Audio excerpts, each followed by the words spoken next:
Nosotros vamos a platicar acerca de la parte del esquema novedoso, aparentemente, de este régimen simplificado de confianza, pero, perdón, en la parte de las personas morales.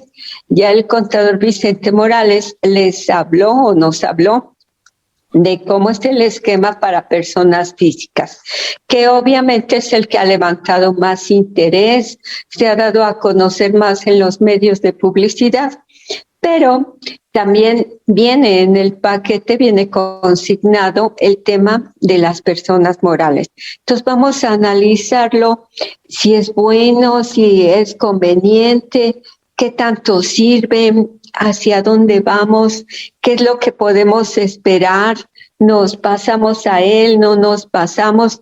Todas esas interrogantes las vamos a ir analizando. Entonces nos vamos a nuestra primer lámina. Ahí tenemos el comunicado de prensa número 52 de la Secretaría de Hacienda y Crédito Público, cuando entregó el paquete económico para 2022. Como ustedes saben, un recordatorio rapidísimo, por disposición constitucional, este paquete se tiene que entregar invariablemente a más tardar el 8 de septiembre y lo entrega el presidente de la República por conducto del secretario de Hacienda, en algunas ocasiones del procurador fiscal. Se lo entrega al Congreso de la Unión, concretamente a la Cámara de Diputados, para que puedan hacer el estudio, el análisis.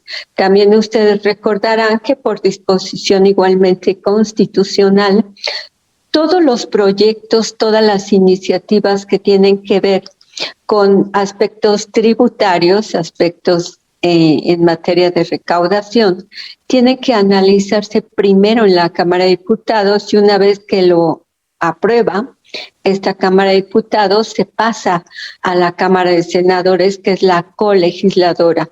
Y una vez que ambas cámaras lo aprueban, entonces ya se pasa al presidente de la República para efectos de la promulgación. Entonces, en este comunicado de prensa número 52, ahí nos están indicando que el objeto del paquete económico fue el lograr o el basarse en 3 pilares para reforzar los apoyos para el bienestar social de la población, para apoyar proyectos regionales detonadores de inversión, desarrollo social y bienestar, y para favorecer la estabilidad y solidez de las finanzas públicas. En esta parte, como ven en la lámina que sigue, la autoridad afirma que con este paquete va a lograr darle al país esa estabilidad macroeconómica que teóricamente ha mostrado, dicen ellos, desde el inicio de esta administración. Yo ahí lo cuestiono, no comparto esta opinión, pero a través de este esquema del régimen de confianza que viene a sustituir regímenes anteriores, busca favorecer la aplicación, el cumplimiento por parte de los contribuyentes. Sin embargo, creo que no es muy factible que sí funcione. Aquí viene a sustituir, entre otros, al llamado RIF, al régimen de incorporación fiscal, al que la autoridad le puso mucho bombo y platillo. Sin embargo, con el transcurso de los días se vio que no funcionó. Entonces, precisamente porque están conscientes de que no funcionó, fue que han estado haciendo todos estos cambios que vamos a ver realmente si se logra. Pero con ello lo que se buscan son cerrar espacios de evasión y de defraudación y elusión fiscal y lograr el mayor cumplimiento. ¿Cuál es la diferencia entre la evasión, la defraudación y la elusión fiscal que se menciona en esta lámina? Bueno, la evasión, como todos sabemos, es el fenómeno en virtud del cual un contribuyente con algún mecanismo elaborado o sin él, pero omite el pago de las contribuciones, desde un peso hasta cualquier cantidad que sea a su cargo. Hablamos de defraudación por este mismo fenómeno de evasión, pero cuando ya está calificado y sancionado por la norma fiscal. Aquí nos iríamos a los artículos 108 y 109 del Código Fiscal de la Federación. Y la elusión es el fenómeno que se da cuando, aprovechando la fisura de la ley porque no esté reglamentado, porque esté parcialmente reglamentado, porque haya una laguna, porque el criterio interpretativo se preste a muchas formas de entendimiento, entonces se llega a evadir el pago del impuesto, pero sin caer en el delito, sin caer en la conducta sancionada por la norma. Es decir, en la elusión no estamos cometiendo ninguna irregularidad, pero sí estamos dejando de pagar el impuesto, que pues mucha gente le llama la optimización en el pago del impuesto. Entonces dice la autoridad que con estos cambios ahora sí va a lograr que no haya evasión, que no haya defraudación y que tampoco haya elusión. Y como todos recordarán, la exposición de motivos es el lugar físico de la iniciativa donde la autoridad da sus razones de por qué estás pidiendo que se autoricen todos los cambios que manda el Congreso.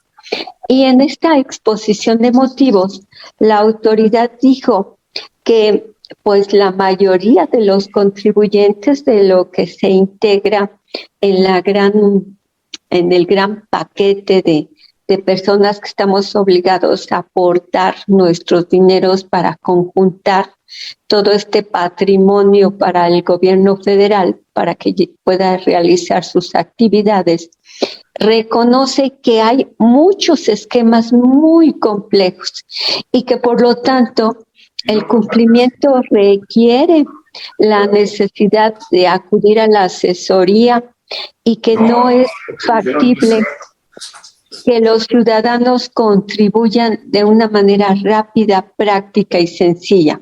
Qué bueno que lo están reconociendo, de que cada día han sido más complicados los esquemas que nos ponen en la ley. Y por eso dice, cobra vital importancia facilitar el cumplimiento voluntario. Qué bueno que se esté dando cuenta de todo esto. Y entonces concluye, la propuesta se basa en la confianza hacia la ciudadanía. Es decir, la confianza que despliega los órganos de autoridad hacia nosotros como ciudadanos, como contribuyentes, para lograr que haya un buen entendimiento. Ojalá que sea así, que realmente pueda haber un buen entendimiento entre el sujeto activo, que es la autoridad, y el sujeto pasivo, que somos los contribuyentes. Y ustedes habrán advertido que una de las palabras que el presidente actual utiliza con mucho encanto es el tema de la confianza. Y por eso a este régimen le llamaron de confianza. ¿Y por qué simplificado? Porque se supone que este mecanismo precisamente lo que está haciendo es quitar la complejidad, simplificar las formas para que todos podamos cumplir de manera voluntaria. Y nos dice que después de la crisis sanitaria por la que ha atravesado el país, pues se propone la creación de este régimen de tributación que va a beneficiar no solamente a las personas físicas, que han sido las supuestamente beneficiarias de estos programas de simplificación, sino que ahora se dirige al sector de las personas morales residentes en México. Y lo topa. Dice que este sector, siempre y cuando sus ingresos totales anuales no excedan de 35 millones de pesos. Entonces vean la gran diferencia. Tratándose de personas físicas, hasta 3,5 millones. Y tratándose de personas morales, hasta 35 millones de pesos. Y dice la autoridad que esto equivale al 96% del total de los contribuyentes personas morales, o sea, casi todos. De tal suerte que lo que nos deja ver la autoridad es que en nuestro país hay dos grandes sectores: los grandes contribuyentes, que son un puñado pequeñito, y todas las demás personas morales, que conforman el 96%, los que tienen ingresos o tenemos ingresos inferiores a estos 35 millones de pesos. Y estos son datos obtenidos del INEGI, del Instituto Nacional de Estadística y Geografía. Y dice que en un comunicado de prensa que se publicó el 22 de marzo de este año, en razón de los censos económicos que se llevaron a cabo, que se mostró que el 99.8, fíjense, 99.8 quiere decir que queda el 0.2% fuera de esto, pero dentro de ese 99.8 están establecimientos que son micro, pequeños o medianos. De tal suerte que con esto también lo que nos informan es que el 0.2% son los grandes contribuyentes. Y todo esto, todo este esquema está dirigido a estos pequeños, micros y medianos establecimientos.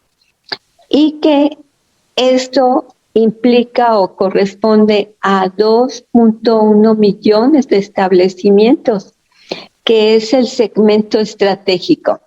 ¿Y por qué ese es el segmento estratégico? Porque al ser la mayoría, la inmensa mayoría, pues son los que aportamos realmente para la integración de la tesorería de la Federación, de lo que es el presupuesto.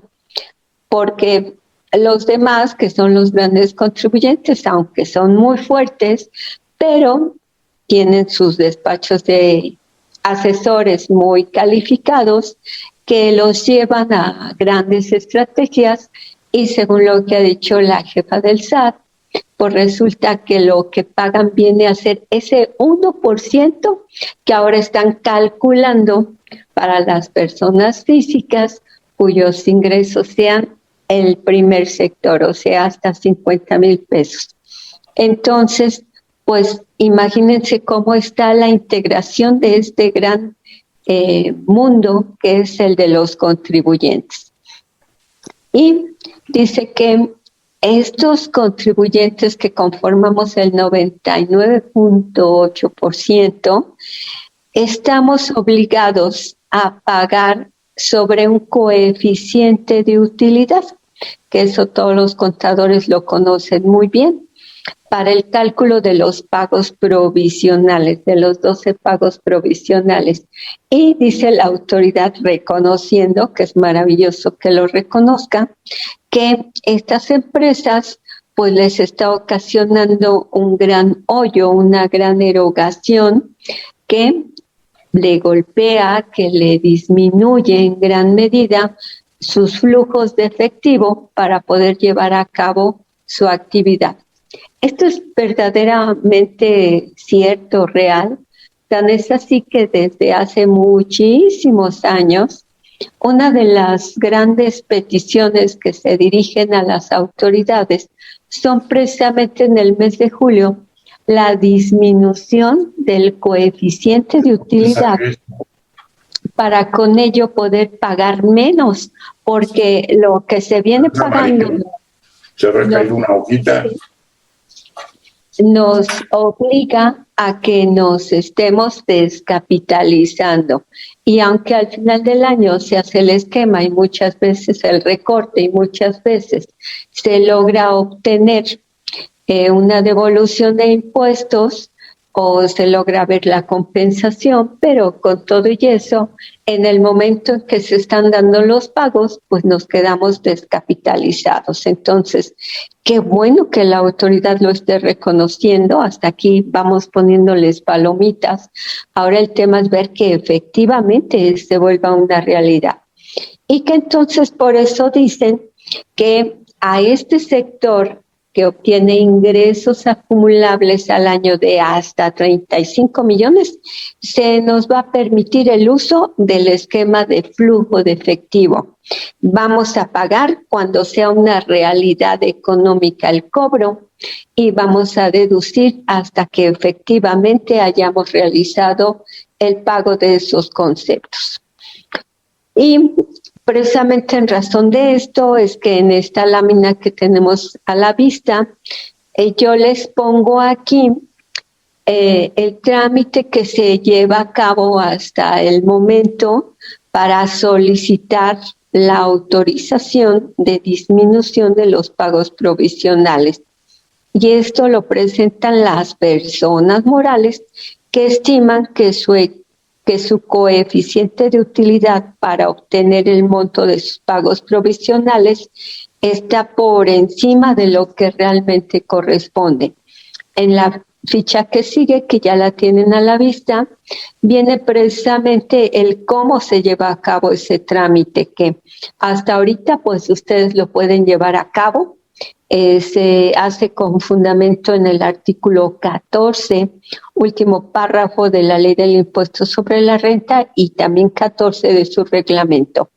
Y con base en eso, si convencemos a la autoridad, nos permite dentro de la secuencia del año, ahorita ya estamos en septiembre, el 9º mes ya a punto de terminar, pero como quiera que sea, hay personas que pues los meses siguientes, que serían octubre, noviembre y diciembre, son muy buenos, que no estén tan agobiados, tan golpeados por el famoso coeficiente.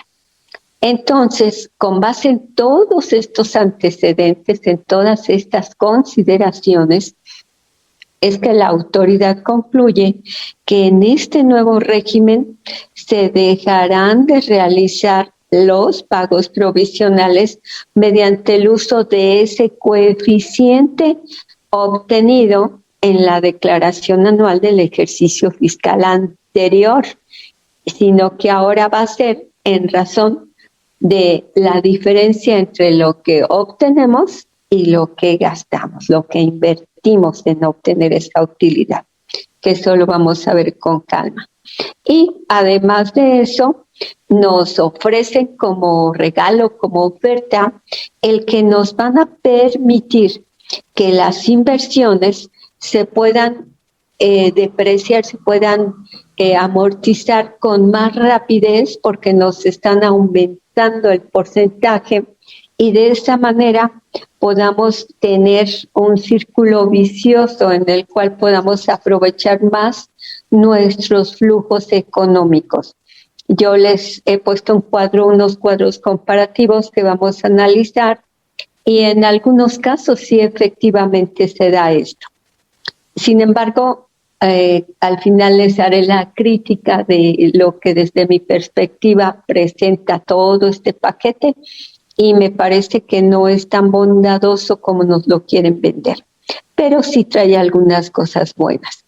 Entonces, hasta aquí concluimos que este nuevo régimen, que no es tan nuevo, pero este régimen nos va a dar como ventajas, primero, que se aplique hasta 35 millones cuando el esquema del que se parte nos permitía únicamente entrar hasta personas con 5 millones de ingresos acumulables. Por otro lado, se va a aplicar el flujo de efectivo, las inversiones las vamos a poder disminuir de manera más acelerada, más rápida, y vamos a poder, en todo caso, utilizar de mejor manera nuestros recursos. Aquí dice la autoridad que vale destacar que en este mecanismo las personas morales vamos a determinar la utilidad fiscal, que es lo que decíamos hace un momento, disminuyendo de los ingresos las deducciones autorizadas, la PTU, y en su caso si existen, si traemos las pérdidas fiscales de ejercicios anteriores. Con esto vamos a obtener nuestra base a la que le vamos a aplicar la tasa contenida en el artículo 9 de la Ley del Impuesto sobre la Renta. Y a esto todavía le vamos a poder acreditar las retenciones y los pagos provisionales efectuados con anterioridad al mes que se está calculando. Entonces, dicho todo este prolegómeno, ahora sí, vámonos de lleno a desmenuzar este famoso régimen simplificado de confianza, que ya por sus siglas, pues ya lo bautizó todo el mundo como el RECICO, de régimen simplificado de confianza. Entonces, nuestra primera pregunta, ¿es nuevo? ¿Realmente todo lo que nos muestran es nuevo? Pues no. Fíjense que este régimen tiene notables semejanzas, mucho parecido al que existe hasta este momento, que se llama de la opción de acumulación de ingresos por personas morales, que está previsto en los artículos 196 al 201 de la Ley del Impuesto sobre la Renta, y que ahí, como les comentaba, únicamente se aplica para aquellos contribuyentes que tienen ingresos acumulables de hasta 5 millones y que ahora con este esquema nos lo aperturan. Sin embargo, los requisitos son idénticos. En el caso de este régimen simplificado de confianza para personas morales, está reglamentado a partir del artículo 206. Mientras que para las personas físicas lo tenemos en el 113E, como ya lo comentó el contador Vicente. Y entonces se establece que es para personas morales residentes en México. ¿Con qué requisito? Que estén constituidas exclusivamente por personas físicas. Este primer gran aspecto es algo que ha cuestionado mucho el sector privado, las cámaras. ¿Por qué? Porque se supone que aquí van a poder entrar los agapes, que son agricultura, ganadería, pesca y silvícolas, que es el sector primario, y por lo menos en el sector ganadero, hay muchos que están constituidos a través de asociaciones, de agrupaciones, que son personas morales. Entonces, dado este requisito, ya a ellos se les impediría el acceso, porque el requisito es que estén constituidas exclusivamente por personas físicas. Es decir, que los socios o asociados o accionistas no pueden ser más que personas físicas. De tal suerte que si ustedes, después de analizar todo este esquema, quisieran aprovecharlo y están en este momento constituidos por personas físicas, tendrían que hacer el movimiento en su escritura constitutiva para efectos de hacer los cambios y poder adecuarse a esto. De eso, en el tema de preguntas o conclusiones, lo vamos a poder analizar ampliamente. Entonces, el siguiente requisito es, como ya dijimos, que sus ingresos totales en el ejercicio inmediato anterior no excedan de 35 millones. ¿Por qué en el inmediato anterior? Porque ese es el parámetro que siempre se utiliza en materia fiscal. ¿Cuánto ganaste en el anterior? Esa es la pauta. Ahora, si eres nuevo, si te estás constituyendo, el tema es que ahí sí, como un ámbito de confianza, tú consideres que tus ingresos no van a rebasar estos 35 millones y con base en eso tienes el acceso a este régimen. Que entonces concluimos, pues no es tan nuevo, si se parece totalmente a este denominado de la opción de acumulación de ingresos por personas morales.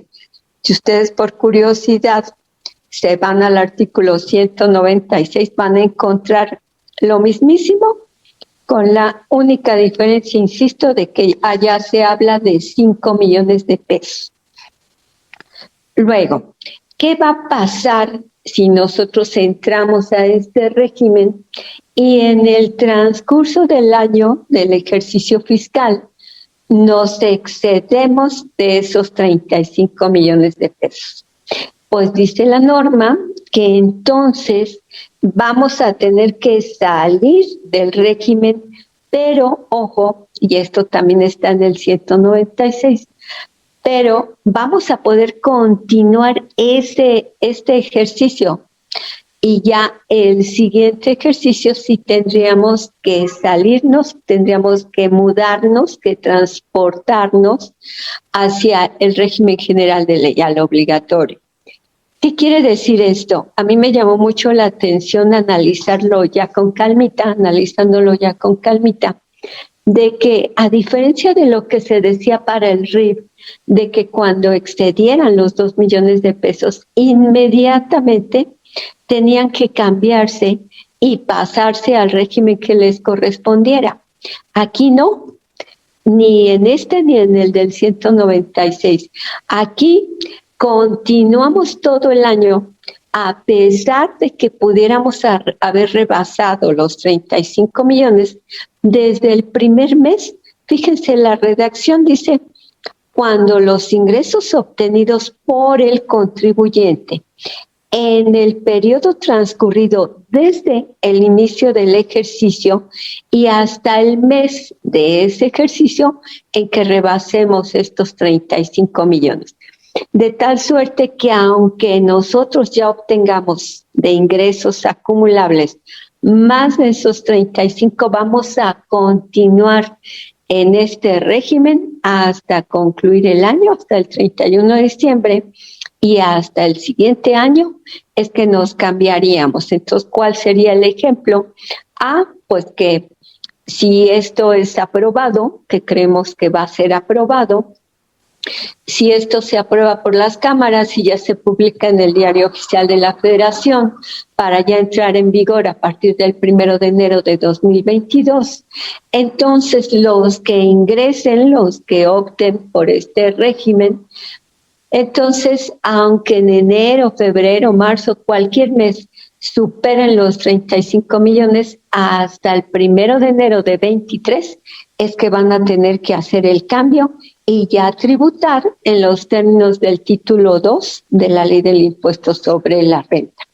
Eso me parece interesante porque pues ya saben que siempre uno empieza a pensar qué va a pasar y empieza a correr la película. Entonces ahí vamos a tener una serie de ventajas a pesar de que ya teóricamente estamos fuera del esquema. Ahora, ¿quiénes no pueden tributar en este régimen? ¿Para quién está cerrada la puerta? Artículo 206 de la Ley del Impuesto sobre la Renta, partiendo del supuesto, insisto, de que se apruebe. Dice, en primer lugar, que cuando las personas morales estén integradas por uno o más socios que a su vez sean participantes, sean miembros, sean socios o accionistas en otras sociedades mercantiles, ojo, mercantiles, no civiles. Aquí se los destaco porque dentro de este gran apartado, obviamente, van a entrar las personas del derecho civil, que son las sociedades civiles y las asociaciones civiles. Y aquí la limitante, la prohibición, únicamente se da para los socios que sean a su vez miembros de otra sociedad, pero de carácter mercantil, donde tengan el control de la sociedad. Vamos a poner un ejemplo. Tenemos la persona moral A, que le vamos a poner la la patita. A mí me gustan los patitos, la patita.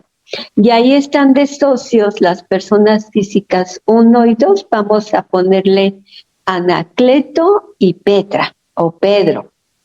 Y estos a su vez, Anacleto o Pedro, forman parte de otra sociedad mercantil, la número 2, le vamos a poner la negrita, en la cual ellos tienen el control de la sociedad. Por ese mero hecho de ellos tener el control, ya están impedidos, están obstaculizados, vetados para poder hacer uso de este régimen simplificado de confianza para personas morales. Igualmente, cuando sean partes relacionadas en los términos del artículo 90 de la propia ley del impuesto sobre la renta. Y nos explica la fracción primera de este mismo artículo que se entiende por control cuando una de las partes tenga sobre la otra la decisión, el dominio, la determinación, la administración, a tal grado, dice, que pueda decidir el momento del reparto o distribución de ingresos, utilidades o dividendos de ella, ya sea directamente o a través de interpósita persona. ¿Qué implica esto? ¿Por qué esta prohibición? ¿Por qué nos sacan? Porque entonces serviría este esquema, este régimen, como estrategia fiscal, porque tenemos la persona moral, mercantil, fuerte, donde tenemos los ingresos, y luego constituimos otra persona moral, que la damos de alta, la sujetamos a este régimen, y podemos estar jugando con los números, con los datos, con las operaciones entre una y otra empresa. Por eso esta limitante. Igualmente dice que los contribuyentes que realicen actividades a través de fideicomisos o asociaciones en participación, también ellos no pueden tributar en este régimen. ¿Por qué? Porque los fideicomisos nos permiten mucha opacidad. Es decir, ahí tenemos como figuras el fideicomitente, el fideicomisario y el fiduciario. El fideicomitente es la persona que aporta los bienes, los recursos que se van a afectar a ese negocio que es el fideicomiso, para que los ingresos, las utilidades que se logren obtener de estos recursos que se pusieron a trabajar en el fideicomiso, se le entreguen a otra persona llamada fideicomisario, que es la parte beneficiaria de este negocio. Y puede ser que coincidan las figuras del fideicomitente con el fideicomisario. Y la fiduciaria, que es la institución que forma parte del sistema financiero, que tiene la autorización para poder llevar a cabo estos fideicomisos. Pero como únicamente se ve quién es fideicomitente y quién es fideicomisario, pero los términos del fideicomiso únicamente los conocen las partes, pues se han hecho a lo largo de la historia muchísimas actividades de manera irregular, de manera ilícita, que atentan contra el patrimonio del fisco federal, y por eso nos lo pone como impedimento. En el caso de la asociación en participación igual, porque como ustedes recordarán, de acuerdo a la Ley General de Sociedades Mercantiles, que es la que regula esta figura, pues es muy fácil constituirla, no se requiere escritura pública, no se requiere inscripción en el registro público de la propiedad, basta con un documento privado donde el asociante y el asociado o los asociados suscriban sus obligaciones y el tipo de negocio que van a llevar a cabo, que les puedo poner como ejemplo en esta época de fin de año que ya viene. una persona moral ya dedicada a la venta de bicicletas, a la venta de juguetes, a la venta de drones, todo esto que se vende mucho en fin de año, dice, necesito más capital porque en esta época voy a vender más, y llama a todos aquellos que tengan capital, que tengan recursos y que únicamente se quieran comprometer por esta época, por este periodo. No van a volverse socios en definitivo ni nada.